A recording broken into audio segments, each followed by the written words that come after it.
Hi, my name is John Jefferson, and this is ECE592, Accelerating Beamsweeping and mmWave 5G networks using recurrent neural networks. The demand for wireless communications has increased greatly over the years. As demands have increased, the frequency spectrum has become more and more crowded. More specifically, it has become more crowded below 10 gigahertz. In order to meet the growing demand, new radio systems like 5G are being developed and are meant to operate at millimeter wave frequencies. At such high frequencies, channel attenuation during transmission becomes a significant issue. To overcome this, techniques such as beamforming and beam sweeping will have to be implemented along with reduced cell size. This creates a very important issue that 4G did not have: high latency during initial access. To combat this, initial access cell search IACS techniques have been developed. Though they do provide improvements, these methods can be quite exhaustive and time-consuming. In an attempt to reduce this search time, neural networks can be trained to predict an area where the UE would be. For the ECE592 project, we worked towards replicating some of the results found in the paper called Accelerating Beamsweeping and mmWave Standalone 5G New Radios Using Recurrent Neural Networks. The subject of our paper will be analyzing the effects of a RNN on beam sweeping for UEs within a certain cell for a nearby GNB. This will give us an opportunity to assess the advantage of using neural networks to speed up the process of connection in comparison to a full beam sweep of the cells. As another overview, we shall look at initial access cell search,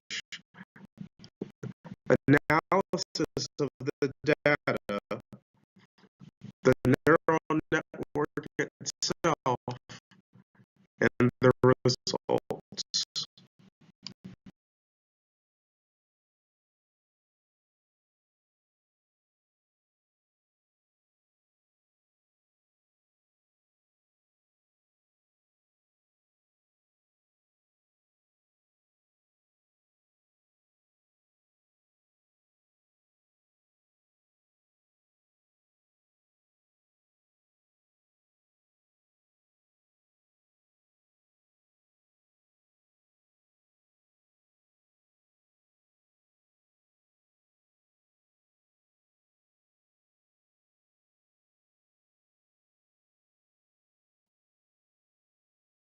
In the paper that we found, there are 3 different initial access cell search procedures that can be used in the implementation of 5G.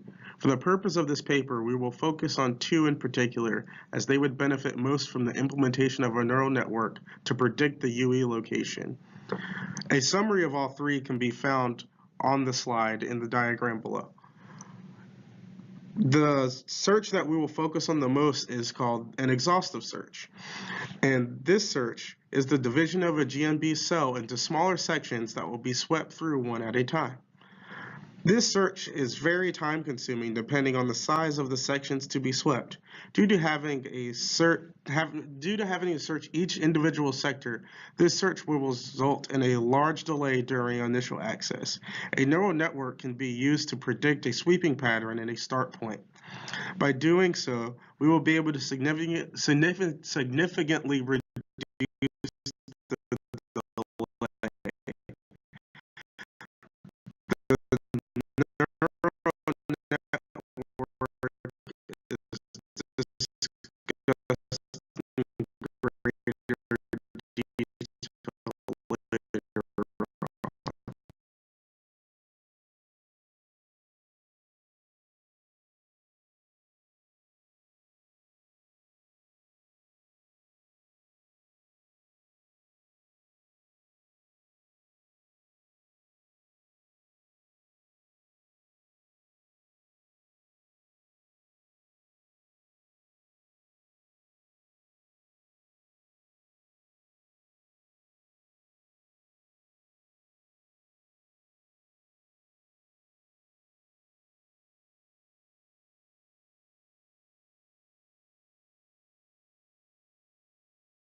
data used in this paper is the same data used in the original reference paper, and it was generated by the Telecom Italia cellular network. In the top right is an example of the CDR taken from the example data set. This data was formed by combining CDRs in 10-minute segments to demonstrate users interacting with the cellular network. We were unable to read the incoming traffic and outgoing traffic, and as a result, we decided to use the same method as our reference paper and reformat it into a usable data set. This method was to simply count the SMS, the call in, and the call out, etc., as an instance that a square is being accessed in the 10-minute segment. In addition to the timestamp, we reformatted the way that the date was actually put into the text file. This was done to create a better repeatable pattern that our neural network could learn from. Doing so allowed us to generate a data set that was much easier to train on a neural network on. An example is shown below the actual CDR from the original data set. There is an example cell shown in the slide that demonstrates how the cells were split into 4 different sections. We determined that the layout of the cell was best suited with the CDR information given. On the right side of the slide is a mapped CDR in the Milano area. We also determined that the normal beam sweeping technique used that would select sector A first and then sweep in alphabetical order for the sake of the product. An LSTM is a type of recurrent neural network that was designed to prevent the vanishing gradient problem of conventional RNNs. This gradient comes from the calculated backpropagation of the network and the partial derivative of the function it is calculated. The gradient of the later steps in the network won't contribute to the learning as much. The LSTM helps to fight against that by taking in information and updating the current cell as shown in the slide. With discussing the LSTM, we will implement a sort of LSTM, also known as a gated recurrent unit, or also known as a GRU. GRUs are just a special form of LSTM that uses 2 gate functions as opposed to 3, and it also doesn't keep a running memory of the previous state C. GRUs still deal with the vanishing gradient problem because there is a hidden layer memory component built into the use of the unit. There is no particular reason to choose one over the other yet, at least in the paper shown from 2014, but we decided to use a GRU because the original paper did. The neural network architecture utilizes a beginning dense layer in order to condense the information down into a usable form. For training and testing the network without a dedicated graphics card, the dense layer with size 256 and the shape of the bat size cuts down significantly on the processing time while just utilizing a CPU. Immediately after the dense layer, there is a gated GRU cell in order to teach the network about the patterns of the CDRs and the times of the users in the sectors. In the process of running and training the data, we determined that the second GRU cell could be used in order to increase the accuracy of the overall system. In the final layer of the architecture, the network obviously needs to make a decision about the number of CDRs in the respective sector. Within the base station in the Milano network, the max number of CDRs per sector seems to be 5 from the dataset. So the decision layer has 5 different options to choose from. This is done for each sector based on the previous data fed into the network. The training set that we use for the neural network is the same training set used by the students in the original paper. We combined all of the information from multiple base station sectors in the Milano area into a single CSV file. We then split up the data into the training set, a validation set, and a final test set. The training set was used much like that of the paper, utilizing the information of 1,600 sets. The validation set was used during the testing phase was 250 sets. These validation sets were referenced during the training process in order to avoid overfitting the model past known data points. Finally, the test data set was another 250 sets in order to accurately depict the model's accuracy. The training set was run through the model with a bat size of 16 and an epoch size of 50 to ensure the model was fit over the course of a full day of information. The output of the test model tells us the weights of the CDRs, numbers over each sector. This can be used to calculate the percentage that one of the sectors would contain the maximum number of CDRs over the other. Much of the sectors seem to contain the same number of CDRs, so they can be determined to start at any location and have the same efficiency as normal beam sweeping would. As seen in the slides, we can see that the mean squared error function was able to be minimized over the training data using the Atom optimizer built into TensorFlow. We see this is happening as the training loss goes to 0. Since training loss and accuracy loss are inversely related in a sense, we can also see that the training data finishes around 35% accuracy. Although the accuracy is not above 50%, the neural network can be shown to be more beneficial than starting the beam sweeping technique at any location.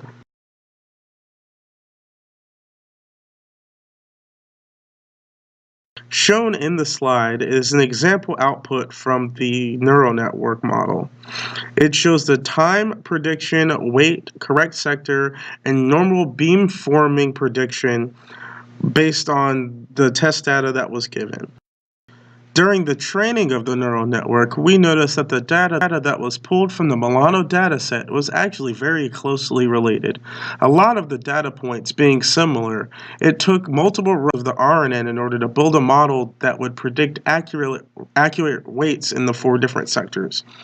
In order to compare against normal beam sweeping techniques, we chose sector A for each of the times given. From that mindset, and looking at the figure shown, we can see that the neural network was able to predict the correct sector to start in over a few instances. With the information too similarly related, it's impossible to tell exactly how accurate the predictions were due to some sector configurations of A, B, and C, and D, all containing 1 CDR or 2 CDRs. Also shown in the figure, regarding the training accuracy, the predictions of the neural network should theoretically be around 35% overall, evidence that the accuracy of the neural network is beneficial and can be seen from the sample output. As mentioned in the previous slide, there's a difference between normal beam sweeping and neural network beam sweeping, and it can be seen in the figure on the slide.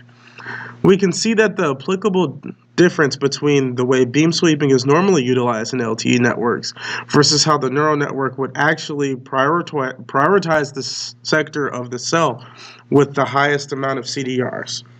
This method would theoretically speed up the time needed to connect a user to a specific base station because the base station would have already predicted the sector that you would have appeared in and sweep the beam in your direction. The normal beam sweeping method is not optimal because it just chooses a direction and does a full sweep of the cell until it finds your resource frames via the physical broadcast channel. For future improvements on the project, we can look into even better pre-processing steps on the input data to help the network learn the periodicity more accurately. We need to experiment with other architectures in order to get the training accuracy even higher, maybe even looking at different activation functions. We can also look into using neural networks to predict the channel side information instead of the number of users in the sector in order to optimize the waveform for the channel. That would also help with the throughput of the system. For the project, we wanted to work towards replicating the results found in the paper as best as possible.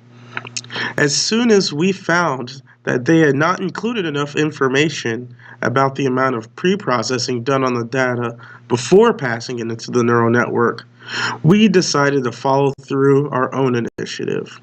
Understanding the beam sweeping process was the first step in the task needed to complete the project. Next, we taught ourselves as much as we could about implementing recurrent neural networks using the Google TensorFlow tutorials and previously used convolutional neural network code. We discussed the uses of 2 different RNNs within the machine learning community and why they are beneficial. Retroactively, we decided to change the pre-processing step to best match what we had learned about RNNs, along with verifying that the data was very periodic based on the time that we had the data sets for. We chose an architecture and testing algorithm that seemed to best match the test